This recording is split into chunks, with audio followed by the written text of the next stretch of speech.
పవన్ కళ్యాణ్ గారి నిన్న స్పీచ్ విన్న తర్వాత మీకేమైనా నిరాశ కలిగిందా?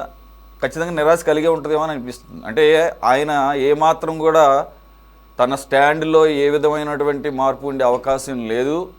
ఇప్పటికీ కూడా ఈ రాష్ట్రానికి మీ పార్టీ రూపంలో ప్రమాదం పొంచే ఉంది. అలాగే ఇప్పుడున్న పరిస్థితుల్లో రాష్ట్రం ముందుకి సాగాలి అంటే డెవలప్మెంట్ పరంగా కానీ లేదంటే వెల్ఫేర్ పరంగా కానీ రాజకీయంగా కొన్ని నిర్ణయాలు కొన్నాళ్ల పాటు కొనసాగాల్సిందే. తను తీసుకున్న నిర్ణయం కరెక్ట్ అని చెప్పేసి మీరే నిరూపించారు. గతంలో ఒంటరిగా వెళితే ఏం జరిగిందో చూశారు, మీరు చూపించారు నాకు. దాని నుంచి ఒక పాఠం నేర్చుకున్నాను.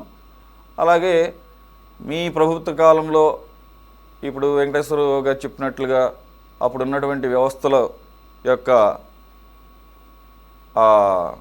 వాటి మీద పెత్తనం జలాయించడం కానీ లేకపోతే ధ్వంసం అయిపోయిందని చెప్పేసి పెద్ద మాటలు నేను వాడిన కానీ ఆ రకంగా అయిన పరిస్థితులకి ఆ నిర్ణయం తీసుకొని ముందుకు రావడం మూలంగానే 100% స్ట్రైక్ రేట్ సాధించగలిగాము. ఇవి మర్చిపోవద్దు మీరు. అలాగే ఓన్లీ సర్వీస్ మోటోతోనే రాజకీయాల్లోకి వచ్చాను. అందు గురించి అధికారం లేకపోయినా కానీ పార్టీని 10 సంవత్సరాల పాటు నడపగలిగాను. ఎన్నో ఆటుపోట్లను తట్టుకున్నాను.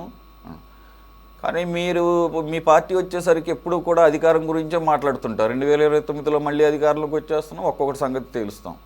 మరి ఏంటి ఈ భాష, ఈ భాషలో ఎందుకని అంత తేడా ఉంది? ప్రజలు ఏది కోరుకుంటారు అంటే మీరు చెప్పేటటువంటి ఈ సూత్రమే మీ పార్టీకి సూట్ అవుతుందా? జనసేనకి అలా సూట్ అయితే ఆ సూత్రం మీకు ఈ రకమైన సూత్రంగా మీరు అభివర్ణించుకుంటున్నారా లేకపోతే ఆపాదించుకుంటున్నారా? First of all Pavan Kalyan garu ఫ్యూచర్లో కూడా ఇదే రకమైనటువంటి కలిసి పనిచేసే వ్యవహారమే ఉంటుంది, కూటమితోనే ఉంటాను అని మరోసారి ఘంటాపథంగా చెప్పిన నేపథ్యంలో విజయసాయిరెడ్డి గారు లాంటి వాళ్ళు ఈ కూటమి బద్దలు కొట్టకుండా జగన్మోహన్ రెడ్డి మళ్ళా గెలిచే అవకాశం లేదని చెప్పేసి చెప్తున్న పరిస్థితుల్లో దాన్ని ముందు నుంచి ఆకలింపు చేసుకొని 2024 ఎలక్షన్స్ బిఫోర్ కూడా దమ్ముంటే సింగిల్గా పోటీ చేయని మీరు అంతా రెచ్చగొట్టినా ఏ రకంగా ముందుకు వెళ్ళారో దానికి వైసీపీ పతనాన్ని చూపిస్తాను అన్నాడు ఆయన. అదే రకంగా కూటమి ద్వారా వెళ్ళి మీరు 11కి పరిమితమైనటువంటి పరిస్థితి.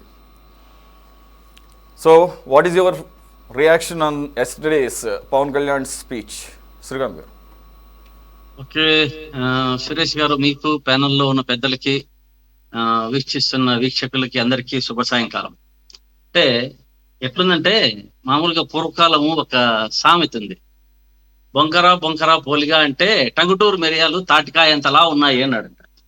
అంటే నిన్న జరిగిన మీటింగ్ కానీ స్పీచ్ కానీ అంటే డబల్ స్టాండర్డ్స్ అన్ని కూడా అంటే గమనిస్తున్నాం. 2-3 అంశాలు మీకు చెప్తా. మామూలుగా మనం చెప్పుకుంటూ వస్తాం పాతకాలంలో క్రీస్తు పూర్వము క్రీస్తు శకము అనుకుంటా. ఇప్పుడు ఏమైపోయిందంటే ఆంధ్రప్రదేశ్ ఎన్నికల తర్వాత తమిళనాడు ఎన్నికల తర్వాత అంటే వీళ్ళిద్దరి పోలిక అన్నట్లు వచ్చేసింది. గతంలో 12 సంవత్సరాలైంది పార్టీకి ఇంతవరకు బేస్ లేదు. అంటే 12 సంవత్సరాలు పార్టీ పెట్టినా ఇంతవరకు పార్టీలో బేస్ లేదు.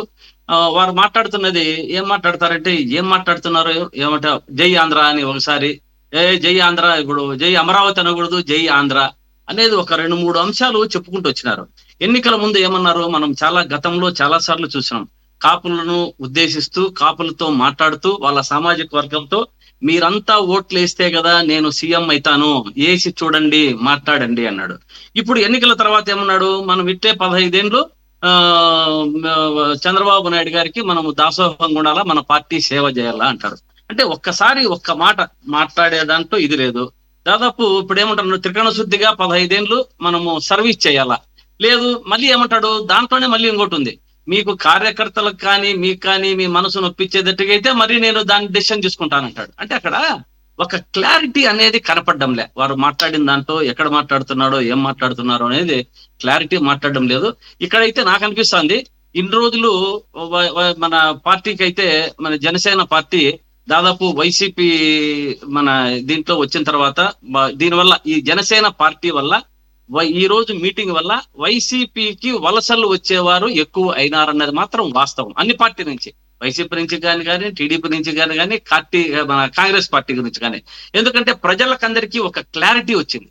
అంటే ఇతను ఇక ఏమి ఇప్పుడు విజయ్ని సంబోధిస్తూ విజయ్తో మాట్లాడుతూ చాలా మంది ట్రోల్ చేస్తున్నారు, అన్ని పెడుతున్నారు.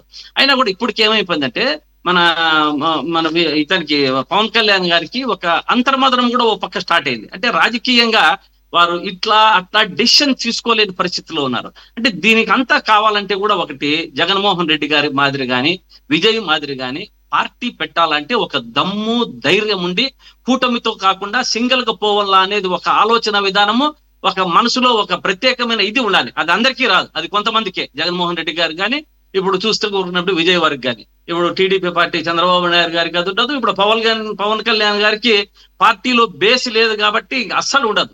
ఈయన ఎక్కడ ఉండాలి? ఇప్పుడు నేను అడుగుతున్నా ఒక్కటే సూటిగా, జనసేన నాయకులు కానీ చెప్పాలి, ఈ మనము పార్టీకి నువ్వు సీఎం కాకపోయినప్పుడు ఎందుకు పార్టీ పెట్టాలి? ఎవరి కోసం పార్టీ పెట్టాలి? ఎందుకోసం పార్టీ పెట్టాలి అన్న ఒక క్వశ్చన్ మార్కులు చూసుకోవాలి కదా. అంటే ఇంతమంది ప్రజలను మిమ్మల్ని నమ్మిన ఇప్పుడు ఈ రోజు ఏదో కొత్తగా వాళ్ళందరినీ ఏదో పదవులు ఇచ్చి 300 మెంబర్షిప్లు చేసుకొని వస్తే వాళ్ళని కానీ, ఓ పక్క నీకు అనుగుణంగా ఉన్నటువంటి ఫ్యాన్స్ కానీ, ఓ పక్క రాజకీయంగా ఎదగాలనుకున్నటువంటి కార్యకర్తలను కానీ వీళ్ళందరినీ తడుగుడతో గొంతు కోసినట్లు కాదా అని నేను అడుగుతున్నా. వారు ఎప్పుడు ఎదగాలి? ఇప్పుడు రాజకీయంగా రేపొద్దున్న ఏమైపోతుందంటే వీళ్ళ స్టాండర్డ్స్ వల్ల 2 పార్టీల్లో కార్యకర్తలకు తీరని అన్యాయం జరిగేటట్టుంది. ఇప్పుడు తెలుగుదేశం పార్టీలో ఏమైపోతుంది?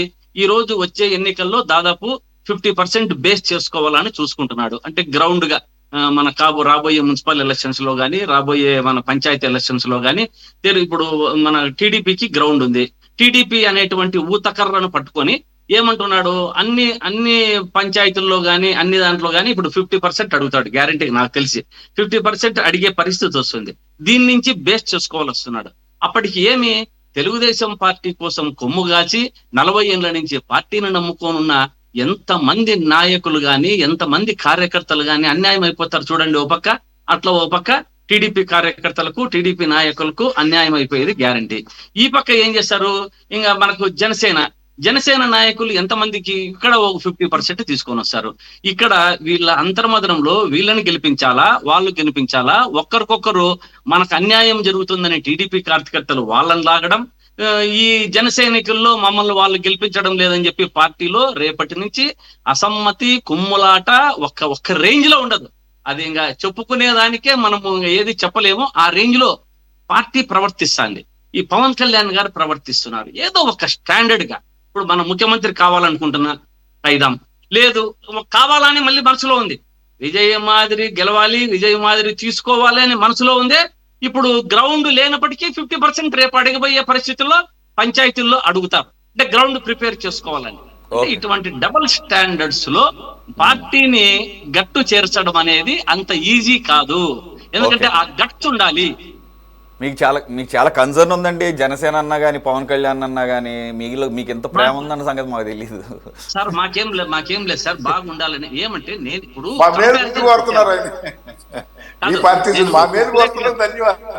సురేష్ గారు కంపారిజన్ 2024 తర్వాత నుంచే ఇది స్టార్ట్ అయింది మేలుకోరగొట్టడం అనేది.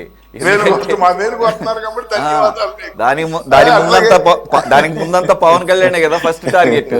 పవన్ కళ్యాణే కదా రైట్. ఓకే, స్ట్రాటజీ విజయ్కి పవన్ కళ్యాణ్ గారికి కంపారిజన్ పెట్టారు. ఎందుకంటే సినిమా వాళ్ళు కాబట్టి ఆటోమేటిక్ గా వస్తుంది కంపారిజన్ అనేది, తప్పదు. ఇక్కడ రాష్ట్రంలో ఇప్పుడు నేను చెప్పేది చిరంజీవి, నేను కంక్లూడ్ చేయమంటారా ఏదైనా అడుగుతున్నారా?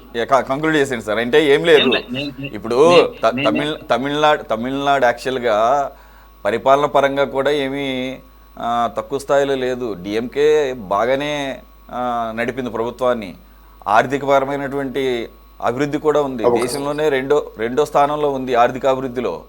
కాబట్టి అక్కడ అదొకటే ఫ్యాక్టర్ కాదు. అందు గురించే పవన్ కళ్యాణ్ గారు చెప్పినా మన ఎవరు కాస్త ఏమాత్రం అవగాహన ఉన్న వాళ్ళైనా తమిళనాడుని మరో రాష్ట్రాన్ని పోల్చరు. తమిళనాడులో డిఎంకే ఏఐడిఎంకే అనే ద్రవిడియన్ బేస్ని ఇప్పుడున్నటువంటి జనరేషన్ పెద్దగా క్యారీ చేస్తున్నట్టు కనపడలేదు. వారికల్లా కావాల్సింది అవినీతి లేనటువంటి ట్రాన్స్పరెంట్ గవర్నెన్స్ కావాలని కోరుకున్నారు. అందుకనే ఇక్కడ అంతా అత్యంత ఆశ్చర్య కలిగించేటువంటి విషయం ఏంటంటే, ఒక్క రూపాయి ఇవ్వకుండా, నాకు తెలిసి అయితే అక్కడ పెద్దగా డబ్బులు కూడా ఏం పంచినట్టు లేడు. అలాగే లిక్కర్ పంచకుండా ఆయనకున్నటువంటి ఫస్ట్ నుంచి ఫ్యాన్ క్లబ్స్ ఉన్నాయి. ఆ ఫ్యాన్ క్లబ్స్ ద్వారా ఇన్నాళ్ళు చేసినటువంటి సర్వీసు, ప్రజలతో మమేకమైనటువంటి పరిస్థితి వెంకటేశ్వర గారు చరిష్మా. చరిష్మా ఇంకోటి ఆల్టర్నేటివ్ కావాలని కోరుకున్నారు అక్కడ లేదు ఏడీఎంకి అందించలేకపోయింది. నేనేమంటున్నానంటే ఫైనల్ కాబట్టి సరే సార్ మీ ప్రయత్నాలు మీరు చెయ్యండి, కానీ నేను ఒక మాట మాట్లాడి కంక్లూజ్ చేస్తాను.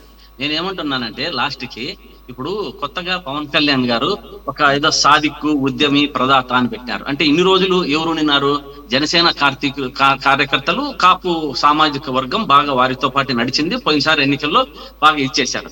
ఇప్పుడు కొత్తగా సాదిక్కు ఉద్యమి ప్రదాత అనేటువంటిది పెట్టి 300 మెంబర్షిప్ చేస్తేనే మీరు వాళ్ళందరికీ నిన్న డయాస్ మీద తెచ్చారు. అంటే 300 మెంబర్షిప్ చేస్తే ఇంతకుముందు ఏమడిగారు? మేము గ్లాసు పార్టీకి ఓటేయండి అని అడిగారు. ఇప్పుడు ఏం చేస్తున్నారు? గ్లాసులో ఆ 300 మెంబర్షిప్లు వేసుకొని రాండి అంటున్నారు. అంటే ఇది ఇప్పుడు ఇంత ముందు కార్యకర్తలను కాకుండా ఇప్పుడు సాధికులు ఉద్యమి అన్యాయం జరిగే పరిస్థితి వచ్చింది. వీళ్ళందరికీ కూడా అన్యాయం జరిగే పరిస్థితి వచ్చింది. ఇది ఎందుకు? మీరు ఒక స్టాండర్డ్ తీసుకోండి. సీఎం కావాలనుకుంటున్నారా లేదా? లేదు 15 ఏళ్ళు ఇట్లా ఉందాం అనుకున్నామా? రెండు విధాలుగా మాట్లాడద్దండి. కార్యకర్తలు మీరు ఏదన్నా మనసు నచ్చితే నేను మళ్ళీ ముందుకు వస్తా, లేకుంటే 15 ఏళ్ళు ఊడిగం చేస్తా. అది తప్పు కదా. ఏదో ఒక్క డెసిషన్ తీసుకోండి. మీ యొక్క జనసైనికుల్ని, సాధికుల్ని, ఉద్యమకారుల్ని కాపాడుకోండి. వారికి అన్యాయం చేయొద్దండి. వీరితో పాటు పాపం మధ్యలో టీడీపీ వారు కూడా అన్యాయం అయిపోతారు. మాకు అది కూడా బాధే.